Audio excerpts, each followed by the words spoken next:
Hello दोस्तों, स्वागत है आप सभी का मेरे इस यूट्यूब चैनल में। दोस्तों, एक ईश्वर को ना मानने वाले व्यक्ति का सबसे पहला प्रश्न होता है कि अगर ईश्वर है तो दिखता क्यों नहीं। यानी कि उसका प्रमाण यही है कि वो दिख जाए मुझे तो मैं मान लूंगा कि ईश्वर है। और भी तरह तरह के प्रश्न होते हैं और बहुत सारी ईश्वर के संबंध में धारणाएं बना लेते हैं। आज हम इसी पे चर्चा करेंगे कि अगर ईश्वर है तो दिखता क्यों नहीं। मैं पूछना चाहूंगा उन लोगों से जो ईश्वर को देखना चाहते हैं, क्या आपके पास काबिलियत है, वो आंखें हैं जिससे आप ईश्वर को देख पाओगे? अगर आप देख भी लिए तो आप मांगोगे क्या, करोगे क्या? ईश्वर को देखने की एक पात्रता होती है। जिन्होंने भी सच को जाना है, सच, आत्मा, ईश्वर, परमात्मा, जो कुछ भी कह लें, सब उसी का नाम है। जिन्होंने भी सच को जाना है कि सत्य क्या है, परमात्मा क्या है, उन्होंने जिस आंख से देखा वो आंखें चाहिए आपके पास, ऐसे नहीं दिखेगा। परमात्मा को देखने के लिए आपको परमात्मा होना पड़ेगा। और ऐसा मैं इसलिए कहता हूं क्योंकि परमात्मा कोई दुनिया की वस्तु नहीं है। परमात्मा को अनंत कहा गया है, समय के पार कहा गया है, कालातीत, जो सनातन है, जो सदा से है, जो कभी नहीं बदलता, जो अनंत है। बताइए कि उस परमात्मा को आप अपनी इस क्षुद्र आंखों से कैसे देख पाएंगे? अभी आप, हमारी आंखों की काबिलियत क्या है, कितने दूर देख सकती है? बहुत छोटी सी सीमा है इस आंखों की देखने की। कुछ किलोमीटर देखने के बाद ये आंखें आगे नहीं देख पाती है। हमारी शरीर की एक सीमा है कि भाई ये शरीर इतने टेम्परेचर के बाद ये चीज सहन नहीं कर सकता, या इतने दूरी के बाद ये चीज नहीं हो सकता। और हम उस शरीर के एक इंद्रिय से चाहते हैं कि परमात्मा दिख जाए, इस कान से चाहते हैं कि वो सुन जाए। जो कुछ भी हम जानना चाहते हैं अपने इंद्रियों से ही तो, और उन्हीं चीजों से, उन्हीं से देख के हम दुनिया के वस्तुओं का भी अंदाजा लगाते हैं।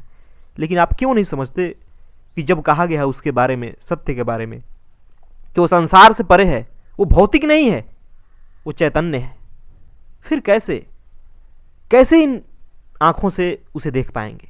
कैसे आप इस हाथों से छू के महसूस कर पाएंगे? कभी नहीं कर सकते। उसकी तो एक ही कसौटी है कि आप वैसा बन जाओ। परमात्मा को देखने के लिए, परमात्मा को पाने के लिए, उससे कम में कैसे आप उसे देख पाएंगे? एक समुद्र को समुद्र में ही भरा जा सकता है। समुद्र को चाहे कि आप लोटे में भर लें, बाल्टी में भर लें पूरे समुद्र को, तो कभी संभव नहीं है। इसलिए ज्ञानियों ने, संतों ने यह कहा है कि परमात्मा को जानने के लिए आपको परमात्मा होना पड़ेगा। वो आपके पास आंखें होनी चाहिए।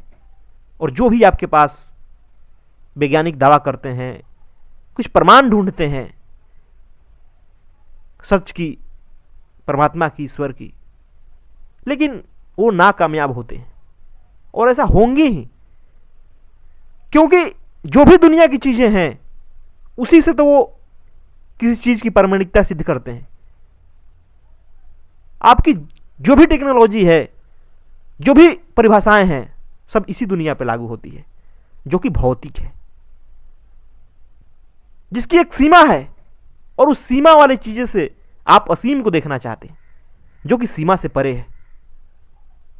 क्या यह संभव है? दोस्तों, किसी व्यक्ति की एक ही चीज है, अलग अलग दिखाई देती है। किसी को मुर्गा एक जीव दिखाई देता है, मछली एक जीव दिखाई देती है, और वहीं किसी को वो सिर्फ मांस दिखाई देती है, भोजन का साधन। हो गया ना आंखों आंखों में फर्क। किसी को एक ही औरत मां दिखाई देती है, बहन दिखाई देती है, और किसी को वही औरत वासना की साधन दिखाई देती है ना आंखों आंखों में फर्क। आप इन्हीं आंखों से कैसे उस परमात्मा को देख सकते हैं जिन आंखों में सिर्फ संसार भरा है, संसार की चीजें भरी है, वहीं जो आसपास मौजूद है भौतिक है। जो कि समय के साथ मिट जानी है, समय के साथ परिवर्तित हो जानी है, जिसकी एक सीमा है। दुनिया में आप देखें तो तमाम आदमी किसके पीछे भाग रहा है? इन्हीं भौतिक चीजों के पीछे। कोई चाहता कहां है ईश्वर देखना, परमात्मा देखना? है किसी को फुर्सत? लोग एक कंपटीशन की तैयारी करने के लिए, नौकरी पाने के लिए सालों मेहनत करते हैं, सालों कठिनाई उठाते हैं, कितने खर्च कर डालते हैं, लेकिन जो परम है, जो असीम है, जो सर्वशक्तिमान है, उसके लिए आपके पास समय नहीं है। आप चाहते हैं कि फोकट में उसे हम देख लें, बस 2-4 बातें पढ़ के हम उसे जान लें। ऐसा नहीं हो सकता। जिन्होंने जाना है उन्होंने बहुत मेहनत किया है, बहुत संघर्ष किया है, सालों भटके हैं उस प्रश्न के जवाब में, तब जाकर के एक दिन उनके साथ वो घटना घटी जिससे कि वो सत्य को जान पाए। और आप चाहते हैं कि मुफ्त में वो मिल जाए, तो ऐसा कभी नहीं होने वाला है। भले आप कितने ही अटकलबाजी लगा लें, उसकी आलोचना कर लें, वही लोमड़ी वाली कहानी कि अंगूर नहीं मिले तो अंगूर खट्टे हैं, तो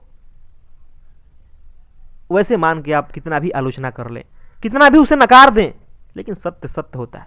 उसे आपके सहारे की जरूरत नहीं होती, वो अकेला भी खड़ा होता है। और आज भी जो जानते हैं उनके लिए सत्य सत्य है। आपके लिए वो नहीं है, आपके पास वो आंखें नहीं है तो आप नहीं जानते। जिसके पास आंखें हैं वो देखता है, प्रत्यक्ष देखता है, और वो उसे समझता है वो क्या है। अगर आम आदमी को वो दिख भी जाए तो उससे मांगेगा क्या? वो क्या करेगा ईश्वर को लेके? मांग लेगा वो दुनिया की वही चीजें जो नश्वर है, जो भौतिक है, जिससे इंसान पल पल दुख भोगता है, वही मांग लेगा। लेकिन जो ज्ञानी होते हैं, जिन्हें सच में ईश्वर चाहिए होता है, वो तो उससे प्रार्थना भी करते हैं तो यही कहते हैं कि मुझे तो बस तू ही मिल जाए, बस तू ही चाहिए और कुछ नहीं। उनके लिए दुनिया की चीजें से ज्यादा महत्व उसका होता है। लेकिन आम आदमी के लिए दुनिया की सारी चीजें महत्वपूर्ण है। कोई धन के पीछे भाग रहा है, कोई स्त्री के पीछे भाग रहा है, कोई सुख सुविधाओं के पीछे भाग रहा है, उसके लिए तो वही भगवान है, वही ईश्वर है। उसके लिए असली ईश्वर का क्या जरूरत है? कोई जरूरत नहीं। और देखिए लोग पागल हैं यहां पे, और फिर कहते हैं कि भाई ईश्वर है तो दिखता क्यों नहीं? कितनी कोशिश की है आपने देखने की? हर चीज की के लिए काबिल बनना पड़ता है, और उसके लिए भी एक पात्रता चाहिए। ऐसे कोई चीज मुफ्त में नहीं मिल जाती। ये तो दुनिया के चीजों पे भी लागू होता है। कोई बड़ा से बड़ा पद है तो उसके लिए आपके उतना योग्यता चाहिए, उतनी आपकी मेहनत करनी पड़ती है। और जो जितना बड़ा पद होता है उसके लिए उतना ही मेहनत करना पड़ता है, उतना ही उसके लिए समय देना पड़ता है, उतना ही गहन छानबीन करके ज्ञान अर्जित करना पड़ता है। और जो परम है, जो सारे का स्रोत है, जिससे कि जीवन है, जीवंतता है, उसके लिए आप चाहते हैं कि मुफ्त में मिल जाए। उसके लिए आपको कोई मेहनत नहीं करनी पड़ेगी। उसके लिए भी समझिए कहीं सबसे ज्यादा अनंत मेहनत करनी पड़ेगी। तो ईश्वर देखने की शर्त है कि आप उसे के काबिल बने, आप पत्रता लाएं, आप वो आंखें पैदा करें अपने भीतर जिससे कि आपको सत्य दिख पाए। इन साधारण आंखों से, इन साधारण शरीर से आप उसे महसूस नहीं कर सकते। आप तो अभी जड़वत जीते हैं, बेहोशी में जीते हैं। आपके लिए शरीर ही सब कुछ है, आपके लिए शरीर की सुख सुविधा में ही सब कुछ है। जो इन आंखों से दिख जाए वही सत्य है। फिर कैसे देख पाएंगे? कहीं से तार्किक है ही नहीं बात, क्योंकि ये शरीर की क्षमता बहुत ही कम है, इसकी एक सीमा है, इससे आगे कुछ नहीं जान सकता। फिर असीम देखने के लिए तो असीम ही होना पड़ेगा आपको। आप क्षुद्र रह के असीम को नहीं जान सकते। तो अपने भीतर पात्रता पैदा कीजिए, आपको भी दिखेगा, समझ पाएंगे कि सत्य क्या होता है, जिसका कि संतों ने वर्णन किया है, जिसका कि गुणगान गाया है, और जिसे को मिलने पे वो आनंद में विभोर हो गए। मस्ती से झूम गए हैं, उनका देखने का दुनिया का तरीका बदल जाएगा। इसलिए किसी भी चीज को नकारने से पहले, मानने से पहले हमें सच को जानने की कोशिश करनी चाहिए। बिना कोशिश के हम किसी चीज को नकार देंगे, मान लेंगे, तो वो एक अंधविश्वास ही होता है।